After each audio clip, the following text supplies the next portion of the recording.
പരസ്പരം ഓരോ രംഗങ്ങളും ഇന്ന് കാണുന്നത് നാളെ കാണണില്ലാത്ത അവസ്ഥയിൽ ഓരോന്നും നമ്മൾ കണ്ടുകൊണ്ടിരിക്കുമ്പോൾ നമുക്ക് വേണ്ടത് പരസ്പരമുള്ള സ്നേഹം, അത് ദൃഢമാവുക വേണ്ടത്.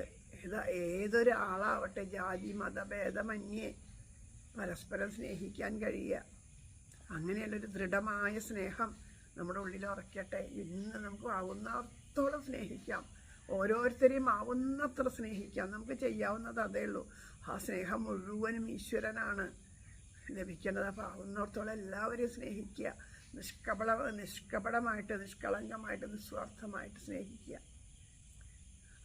ഒരു ലൗകിക ജീവിതം ഇതൊക്കെ മനസ്സിലാക്കാത്ത പലരുടെയും അടുത്തേക്ക് ചെന്നാൽ, അല്ലെ, തേളിനെ സ്നേഹിക്കാൻ പോയ ആ ഒരിത് അതിനെങ്ങനെ എടുക്കും? അതിൻ്റെ സ്വഭാവം അത് കുത്തലാണ്, അത് ഏൽക്കുന്നുണ്ട്. ഒരു തേള് അപകടത്തിൽ പെട്ടപ്പോൾ അതിനെ രക്ഷിക്കാൻ